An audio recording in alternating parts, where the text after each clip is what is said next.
Hello दोस्तों, welcome back to my channel. और दोस्तों मैं लेके आया हूँ आपके लिए इंडियन इकोनॉमी की वीडियो। तो दोस्तों इस वीडियो में मैं आपको सिखाऊंगा यूनिट नंबर 2। यूनिट नंबर 2 के अंदर बहुत ही सिंपल तरीके से आपके माइंड में सेट कर दूंगा यूनिट नंबर 2, क्योंकि यूनिट नंबर 2 आपकी वास्तविकता को बताती है।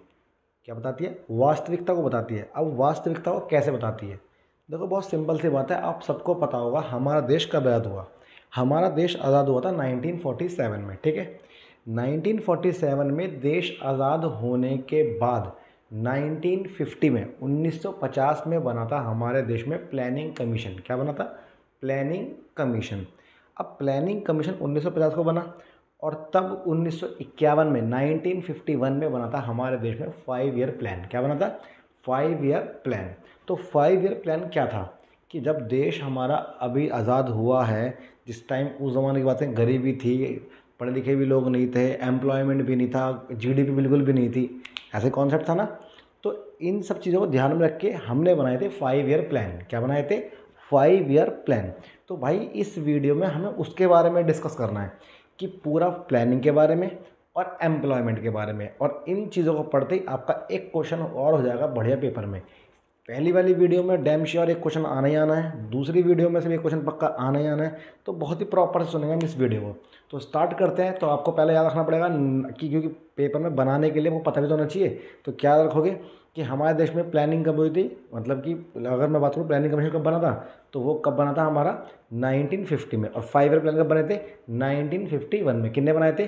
पंडित जवाहरलाल नेहरू जी ने। किसने बनाए थे? पंडित जवाहरलाल नेहरू जी ने। तो कोई डाउट तो नहीं है। अब क्या बनाया था?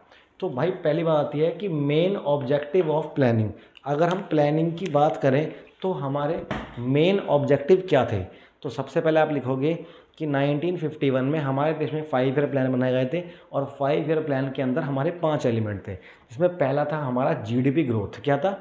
GDP growth. पहला पॉइंट था जीडीपी ग्रोथ। तो सबसे पहले आप इसे समझाओगे कैसे, एक्सप्लेन कैसे करोगे कि जीडीपी क्या होती है? एक साल के अंदर जितनी भी गुड्स एंड सर्विस, मतलब सुई से लेकर प्लेन तक और एक कॉबलर मोची से लेकर राष्ट्रपति तक, जितनी वस्तु सेवा होती है, इनका सम क्या होता है? जीडीपी। तो पहले ज़माने में भाई प्रोडक्शन इतना होता नहीं था, क्योंकि हम किस पे डिपेंड थे? हैंडीक्राफ्ट पे, हस्तशिल्प पे डिपेंड थे। तो भारत ने सोचा है 1951 में कि यार पहले हमारे देश में प्रोडक्शन नहीं था, अब एक काम करते हैं, डेवलप करने के लिए देश में हम क्या बनाएंगे? जीडीपी। तो हमने बोला कि पहला प्लानिंग में पॉइंट होगा जीडीपी ग्रोथ, कि देश में बहुत सारी वस्तुएं बन जाए, बहुत सारी सेवाएं बन जाए और कंटिन्यूसली होती रहे। इसलिए इसका क्या लगाया? ग्रोथ। ग्रोथ मतलब लॉन्ग टर्म तक डेवलप होना, ठीक है। तो आप क्या बोलोगे कि हमारा पहले प्लान का मेन मोटिव था कि जीडीपी ग्रोथ हो। जीडीपी ग्रोथ का मतलब होता है जब देश के अंदर गुड्स एंड सर्विस लगातार बढ़ती रहे। दूसरा पॉइंट, फुल एम्प्लॉयमेंट। अब सोचने वाली बात है भाई, हमने सोच तो लिया जीडीपी बढ़ जाए, लेकिन जीडीपी बढ़ने के बाद फ़ायदा जब भी तो होगा जब लोगों पे पैसा हो खरीदने के लिए। तो हमारा दूसरा प्लान क्या था जीडीपी ग्रोथ के बाद? फुल एम्प्लॉयमेंट, कि जो व्यक्ति काम करने के एबल है और काम करने के लायक भी है और काम करने को तैयार भी है, और उस लोगों को हम देंगे काम। क्या देंगे? काम। तो फुल एम्प्लॉयमेंट में हमारा दूसरा पॉइंट क्या था? Full employment.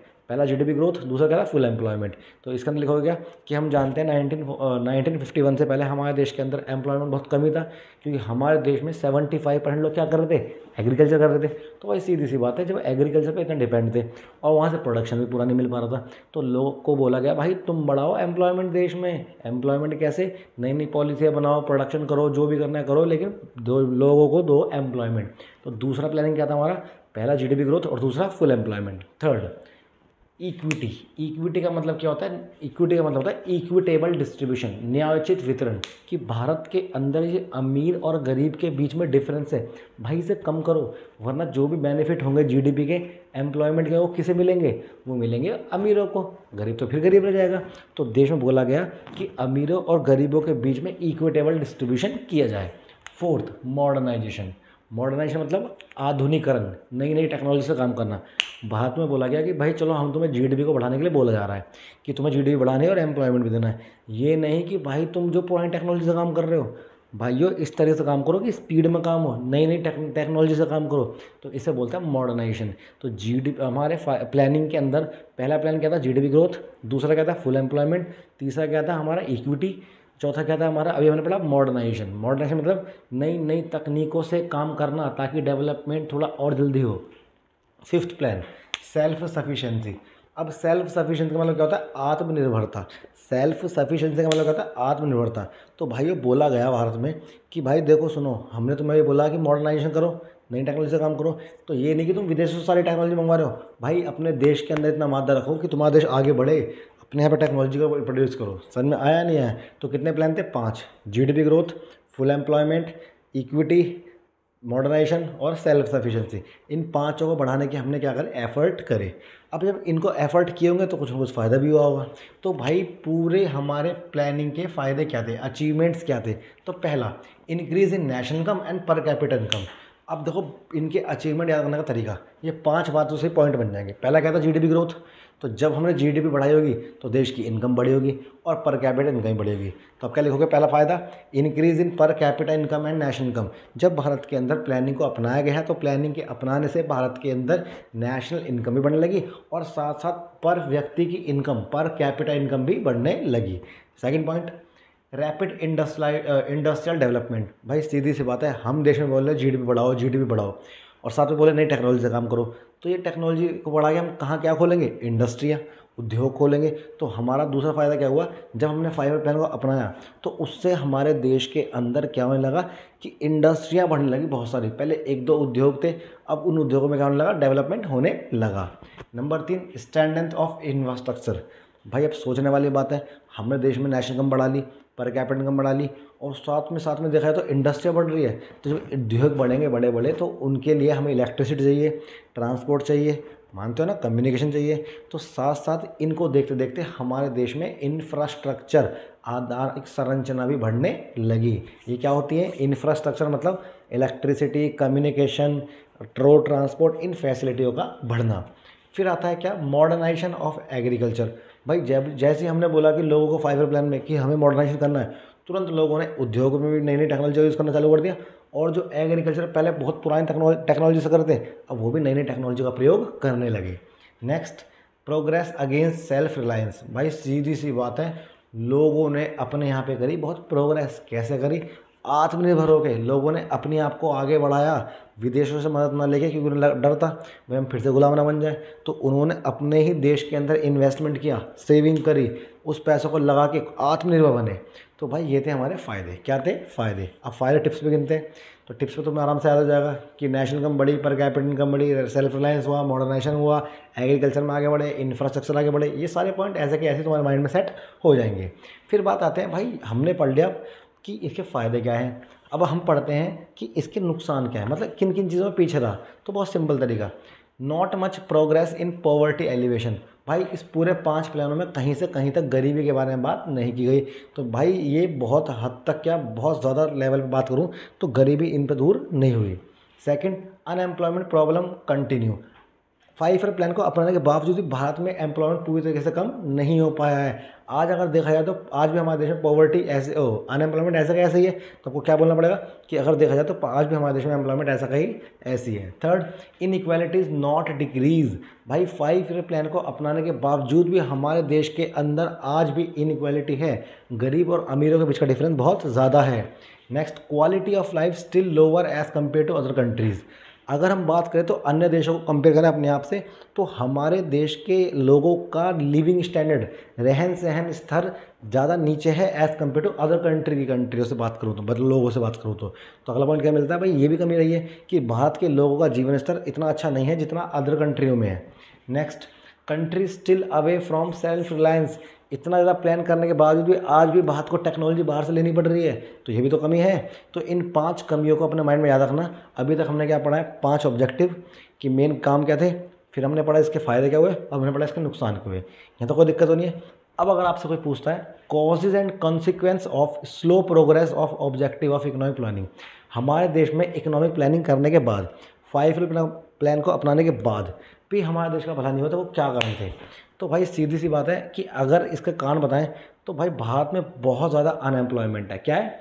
अनएम्प्लॉयमेंट। ये एम्प्लॉयमेंट लिखा है, अनएम्प्लॉयमेंट है, अनएम्प्लॉयमेंट है। दूसरा, गरीबी, पॉवर्टी भी ऐसी, पॉवर्टी और अनएम्प्लॉयमेंट में सीधे सीधे संबंध है। भाई जितनी ज़्यादा पॉवर्टी होगी अनएम्प्लॉयमेंट तो वैसे भी नहीं होगा, तो क्या बोलना चाहोगे? वैसे भी होगा। तो भाई सीधी बात है, अनएम्प्लॉयमेंट, पॉवर्टी, फिर है बैलेंस ऑफ पेमेंट कि भारत का बैलेंस ऑफ पेमेंट जो है, बैलेंस ऑफ पेमेंट मतलब जब हम विदेशों से व्यापार करते हैं तो हमें हमारा एक बंदा होता है और वहाँ के ही बंदे होते हैं, तो अगर ये इन्वर्स हो जाए, हमारे फेवर में ना हो, तो इसे बोलते हैं डेफिशिएंट बैलेंस ऑफ पेमेंट। तो हमारा वो भुगतान शेष भी अच्छा नहीं था। फिर लिखा है प्राइस। प्राइस की बात की जाए तो बहुत ज़्यादा महंगाई थी हमारे देश में। नेक्स्ट सोशल जस्टिस, अगर सामाजिक न्याय की बात करें तो वो भी हमारा प्रॉपर नहीं था। तो ये वो पॉइंट है जिसकी वजह से मैं आपसे कह सकता हूँ कि भारत के अंदर स्लो ग्रोथ रेट थी। अब भाई हमने पढ़ लिया किसके बारे में, 5 ईयर प्लान के बारे में। अब बात करते हैं अनएम्प्लॉयमेंट के बारे में। किसी ने पूछा आपसे अनएम्प्लॉयमेंट क्या होता है, तो आप बोलोगे सर अनएम्प्लॉयमेंट का मतलब होता है a condition in which large number of persons of working age willing to work, able to work, can not find employment at prevailing wage rate. बहुत तेज बोल दिया, स्लो सुनो। जब हमारे देश के अंदर कोई व्यक्ति काम करने के एबल है, काम करना चाहता भी है, इच्छा भी है, परंतु उसे काम नहीं मिल रहा, तो इस कंडीशन को बोलते हैं हम अनएम्प्लॉयमेंट। क्या बोलते हैं, अनएम्प्लॉयमेंट। अब पेपर में एक नंबर के टाइप पूछेगा नहीं, इसमें बहुत मेन पूछता है टाइप्स कि अनएम्प्लॉयमेंट कितने तरह का होता है। तो अनएम्प्लॉयमेंट होता है 2 तरह का। पहला कौन सा होता है, रूरल एम्प्लॉयमेंट, दूसरा कौन होता है, अर्बन अनएम्प्लॉयमेंट। तो रूरल अनएम्प्लॉयमेंट क्या होता है, वो अनएम्प्लॉयमेंट जो गांव के साइड पाई जाती है उसको बोलता है रूरल अनएम्प्लॉयमेंट, जो होती है 3 तरह की। पहली होती है ओपन अनएम्प्लॉयमेंट। ओपन अनएम्प्लॉयमेंट क्या होती है, तो भाई आपको पता होगा भारत के अंदर गांव की साइड में ज़मींदार जो हैं बहुत थोड़े हैं और किसान बहुत ज़्यादा हैं। तो क्या बोलोगे, ओपन अनएम्प्लॉयमेंट का मतलब होता है जब रूरल एरियाओं में लैंडलेस लेबर, वो लेबर, वो फार्मर जिनके पास ज़मीन नहीं है, ज़मीन ना होने के कारण जिन्हें बेरोज़गार रहना पड़ता है, उसे बोलते हैं ओपन अनएम्प्लॉयमेंट। दूसरा सीजनल अनएम्प्लॉयमेंट, मतलब मौसमी बेरोज़गारी। वो बेरोज़गारी जो एक सीज़न आने के कारण कुछ टाइम के लिए हमारे फार्मर्स को क्या रहना पड़ता है, दूर रहना पड़ता है अपने कार्य से, या फिर किसी फार्मर बोल रहे हैं, किसी और तबके को बोल लो जो रूरल एरिया में रहते हैं। तो जैसे सपोज करो आइसक्रीम का काम पूरे 12 महीने का नहीं होता, जिस टाइम ठंडा जाती है बारिश, उसका आइसक्रीम वालों का काम क्या होता है, ठप हो जाता है। तो इसका मतलब उस टाइम तो बेरोजगार रह रहे हैं, मानते हो ना। तो ये होता है हमारा क्या, सीजनल अनएम्प्लॉयमेंट। तीसरा डिस्गस्ट अनएम्प्लॉयमेंट। ये क्या होता है, वो अनएम्प्लॉयमेंट जब एक जगह पे एक जितने लोगों की ज़रूरत है उससे ज़्यादा लोग काम कर रहे हो, जबकि ज़रूरत इतनी नहीं है। दिख रहा है कि कितने सारे बंदे काम कर रहे हैं जबकि इतने बंदों की ज़रूरत नहीं है। तो उन व्यक्तियों का उस चीज़ में जुड़ा होना जिनकी ज़रूरत नहीं है वो फिर भी लगे पड़े हैं, तो इसे बोलते हैं हम क्या, डिस्गस्ट अनएम्प्लॉयमेंट। अब बात करते हैं अर्बन एरिया की। अर्बन एरिया बोलते हैं शहर को। तो शहर में सबसे बड़ी जो हमारी अनएम्प्लॉयमेंट वो कौन सी है, इंडस्ट्रियल अनएम्प्लॉयमेंट। इंडस्ट्रियल अनएम्प्लॉयमेंट का मतलब उद्योगों के अंदर होने वाली बेरोजगारी से है। Next educated unemployment. भारत के अंदर आज सिर्फ डिग्री डिग्री डिग्री डिग्री के चक्कर में लोग स्किल नहीं सीख रहे, तो भाई उस स्किल की ना सीखने की वजह से भी हमारे देश में क्या है, अनएम्प्लॉयमेंट है। फिर क्या, टेक्नोलॉजिकल अनएम्प्लॉयमेंट। भारत के अंदर टेक्नोलॉजी के चेंज होने से तो लोगों को खफा होना पड़ता है जॉब से, उसे क्या बोलते हैं हम, टेक्नोलॉजिकल अनएम्प्लॉयमेंट। और लास्ट है कैजुअल अनएम्प्लॉयमेंट। कैजुअल लेबर और कैजुअल अनएम्प्लॉयमेंट की बात करें तो एक टाइम के बाद, जैसे अगर मैं इलेक्ट्रीशियन हूँ, मैं पूरे 24 घंटे तो लोगों के घर से बहुत नहीं करता हूँ, तो उसके लिए भी जो हमें दूर रहना पड़ता है उसे क्या बोलते हैं हम, कैजुअल अनएम्प्लॉयमेंट। तो दोस्तों ये थे अनएम्प्लॉयमेंट के टाइप्स। अब पूछता है अनएम्प्लॉयमेंट देश में है क्यों। तो देश में अनएम्प्लॉयमेंट होने का सबसे बड़ा कारण है फॉल्टी एम्प्लॉयमेंट प्लानिंग। भारत के अंदर बेरोजगारी को दूर करने के लिए जो प्लानिंग की जाती है वही गलत करते हैं, बार बार प्रॉपर तरीके से नहीं करते हैं, जिसकी वजह से आज भी क्या है, अनएम्प्लॉयमेंट है। दूसरा excessive use of foreign technology. Bharat के अंदर ज़्यादा से ज़्यादा विदेशी चीज़ों को प्रयोग करने के कारण भारत के लोग अपना हुनर दिखा नहीं पाते, मानते हो ना। तो ये भी क्या है, एक रीज़न है बहुत बड़ा कि भाई आज भी भारत में बेरोजगारी है। Third, enhance capital intensive project. Bharat में एक लेवल से ज़्यादा मशीनों का प्रयोग कर रहे हो। अब एक फैक्ट्री में अगर 100, 10, 20 मशीन लगा ली तो वो तो लेबरों की जगह खा गई। तो मतलब ज़्यादा से ज़्यादा आपको पूंजीगत पदार्थों को लगाने से, कैपिटल इंटेंसिव लगाने से भी हमारे देश में क्या हो रही है, बेरोजगारी। Next, lack of financial resources. भाई लोगों के पास फाइनेंशियल रिसोर्सेज ना होने की वजह से, पैसों की अवेलेबिलिटी की वजह से वो अपने आप को क्वालिटी में नहीं कन्वर्ट कर पाते, जिसकी वजह से वो क्या रह जाते हैं, बेरोज़गार। फिर आता है स्लो ग्रोथ प्रोसेस। भारत के अंदर जो ग्रोथ प्रोसेस है वो काफ़ी स्लो है, जिसके कारण अभी भी बेरोजगारी क्या है, ऐसे की ऐसी अटकी हुई है। अब पेपर में आता है आपका कि सरकार ने, या सरकार को मारो गोली भी थोड़ी देर के लिए, अगर आपसे किसी ने पूछा कि गरीबी को हम, बेरोजगारी को हम दूर कैसे करें या फिर गरीब को दूर कैसे करें, तो पहली बात हमको पॉपुलेशन को कंट्रोल करना चाहिए। दूसरी बात, हमें एजुकेशन पॉलिसी में चेंज करना चाहिए। तीसरी बात, एग्रीकल्चर एरिया की बात करूँ तो वहाँ पे नई नई तरीके के विविधीकरण करो, डाइवर्सिफिकेशन करो। Next, development of village and small इंडस्ट्रियाँ, जितने भी गाँव के साइड हैं और जितने भी छोटे छोटे उद्योग हैं उनको जितना डेवलप करोगे लोग ज़्यादातर वहाँ पे काम करेंगे, पक्की बात है। अब बोलते हैं इससे ज़्यादा क्या करें, देश के अंदर जीडीपी ग्रोथ को बढ़ाओगे तो देश में फ़ायदा होगा। भाई देश के अंदर बात करें तो पॉलिसियाँ ढंग की बनाएंगे तो देश का फ़ायदा होगा। तो ये थे फ़ायदे। अब पेपर में तुमसे एक लास्ट क्वेश्चन पूछ सकता है कि भाई ये बताइए आप कि सरकार ने बेरोजगारी को दूर करने के या गरीबी को दूर करने के क्या उपाय उठाए।